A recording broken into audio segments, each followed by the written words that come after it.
Y continuamos con Hablemos de Salud y ya estamos con un excelente profesional y excelente persona como es el doctor Oscar Rizzo. Él es neumonólogo, jefe de urgencias del Hospital de Rehabilitación Respiratoria María Ferrer.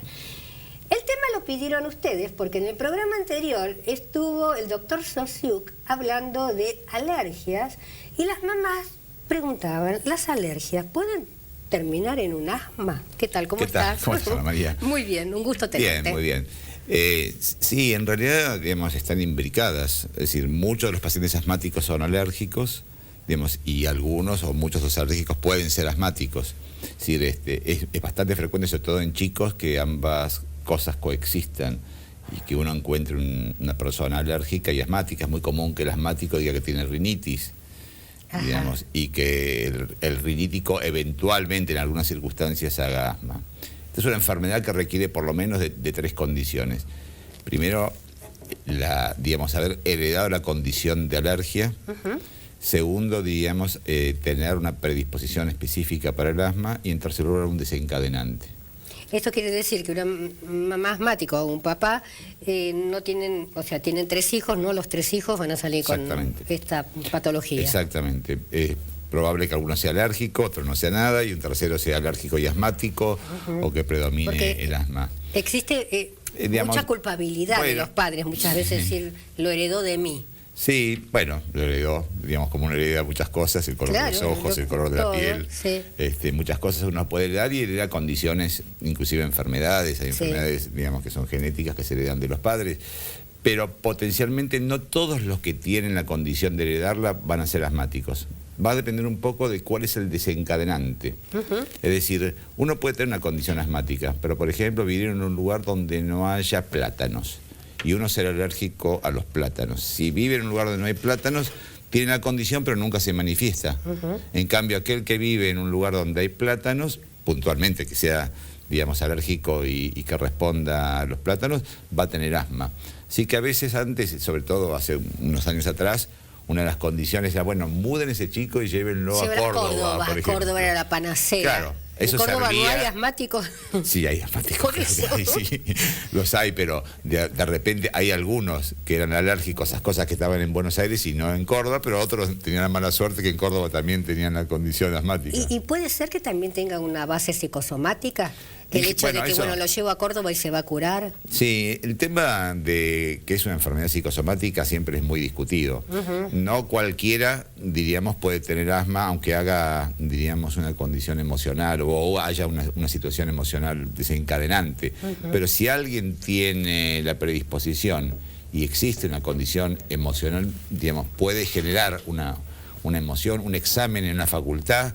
En un paciente asmático puede generar una crisis, pero no es que sea emocional totalmente. Exacto, tiene la condición tiene la base previa. Y por ejemplo, ¿cuánto tiempo dura una crisis? Porque para los padres, cuando los chicos son chiquitos, uno le pregunta cuánto dura y capaz que dicen 15 minutos y no puede ser nunca, ¿no? Es muy variable, digamos. En general hay crisis que pueden durar días y hay crisis que se desencadenan, que son las más graves, se desencadenan en muy poco tiempo. Pero el estado ese de ahogo que uno le pregunta... Claro. Sí. Es feo, lo que pasa, ¿no?, es que la crisis se va gestando. Bien. Digamos, en general lo que se manifiesta es durante un periodo previo, primero una condición alérgica, rinitis, agua por la nariz, congestión y demás, y después va faltándole el aire y empieza a tener esos silbiditos. Empieza a usar más broncodilatadores, después los usa cada vez más frecuente, hasta que al final ya no le hacen efecto esos broncodilatadores y el paciente entra en una crisis severa que requiere, diríamos, control. Quizás de esto tenga que surgir que el control tiene que ser bastante precoz. Cuando un chico hace una crisis, uno no sabe, un chico o un adulto, ¿no? Por supuesto, uno no sabe cuánto va a durar esa crisis. Entonces, no probar con remedios caseros.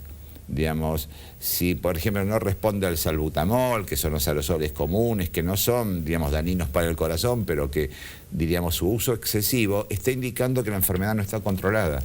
Hay otros controladores del asma que no son específicamente los broncodilatadores. Y por ejemplo, Rizzo, ¿por qué se le teme tanto a esta enfermedad? Generalmente a la familia.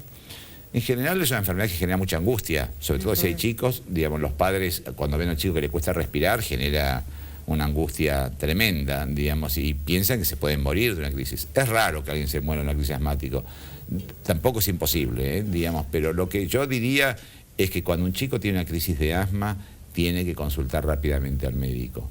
Es decir, o las crisis frecuentes están indicando que hay algo que está mal controlado. En este momento hay medicación que puede controlar perfectamente el 95% de los asmáticos. Qué bueno. Digamos, y uno tiene que llegar a los corticoides, a lo digamos, último, por ¿no? boca, cuando la situación ya es difícil de controlar. Pero lo importante es que el paciente visite rápidamente al médico. Y Rizo, por ejemplo, ¿cómo es la calidad de vida de un niño asmático? Un niño asmático mal controlado tiene una pésima calidad de vida porque no juega con sus compañeros, no puede jugar al fútbol, no hace deportes, está siempre aislado. En cambio, un chico asmático controlado puede correr una maratón, diríamos. De hecho, han habido maratonistas asmáticos que han podido competir sin dificultades con un tratamiento adecuado. En este momento realmente existen tratamientos para que nadie tenga síntomas en forma importante. Digamos, se ha progresado bastante en la medicación, hay medicamentos muy poderosos en ese sentido, y no debería haber asmático que no esté adecuadamente controlado. El 80% de los asmáticos es que, digamos, que tienen crisis, es que están recibiendo una medicación inadecuada o insuficiente. Antiguamente, te digo, 25, 30 años atrás, por ejemplo, la persona asmática, cuando iba a la escuela le decían, no podés hacer gimnasia, claro, no podés hacer esto. Entonces se sentía dejado de lado, no digamos discriminado porque es una palabra que ya no la puedo seguir escuchando, pero bueno, vamos a decir dejando de lado porque no estaba a la par del resto de los compañeros. Seguro. Sí, desde ya, digamos, en general ahora se estimula a los padres para que los chicos hagan deporte, que vayan a campamentos, que se integren al resto del colegio, a la actividad. La actividad física es parte integral del tratamiento de nuestros pacientes. Ahora yo te voy a hacer una pregunta fuera del libreto, ¿no es cierto? Sí. Por ejemplo, ¿por qué el soldado, si es asmático, no puede hacer la conscripción? Bueno, porque en general viene, acordate que esto viene de muchos años atrás, diríamos, en general era una condición que está escrita en las leyes y que básicamente, supongo yo que tiene que ver que si está en un campo de batalla no va a estar recibiendo, no puede llevar los aerosores, la medicación, es una situación que de alguna manera un asma no controlada lo invalida, pero de hecho estoy seguro que debe haber soldados asmáticos, digamos, oficiales, suboficiales y soldados asmáticos en este momento. Y, por ejemplo, ¿se tiene que cuidar en la alimentación también o no corren riesgo de nada? En general, digamos, las alergias que pueden producir broncoespasmos se dan en la primera infancia, en los primeros años donde hay cierta inmadurez del sistema inmunológico. Más adelante es raro que un alimento pueda producir broncoespasmo, pero puede serlo, digamos, los pescados, los mariscos, en algunas situaciones pueden producir broncoespasmo. Más bien producen algo que se llama edema de glotis, que es una enfermedad diferente que afecta la laringe, pero eventualmente puede producir asma. Y eso, diríamos, debe ser, el médico debe interrogar y ver qué cosas le producen asma a los pacientes, que no en todos los pacientes es la misma. Algunas veces decían que el cacao, ¿no?, que tomaban generalmente, que se toma con la leche de los chicos, claro, que podía llegar a en producir Argentina, algo. El 60-70% de los asmáticos es por aeroalergenos, digamos, por cosas que están en el medio ambiente, generalmente el polvillo doméstico. No es el polvillo de la ruta, sino el polvillo que está en la casa y que tiene que ver con unos insectos minúsculos y sus excrementos que se llaman ácaros. Y estos ácaros, digamos, cuando se volatilizan y se inhalan, pueden producir broncoespasmo. Porque están en los muñequitos de peluche, en las cortinas, totalmente, en las alfombras. Una de las cosas, ¿no?, que a veces recomendamos a los padres es que saquen las alfombras, digamos, que puedan cuesta, acumular, ¿no es cierto? Claro, porque dice, ¿cómo dejamos la pieza desmantelada? Sí, los ositos de peluche, todo lo que genere acumulación de polvo doméstico es un factor.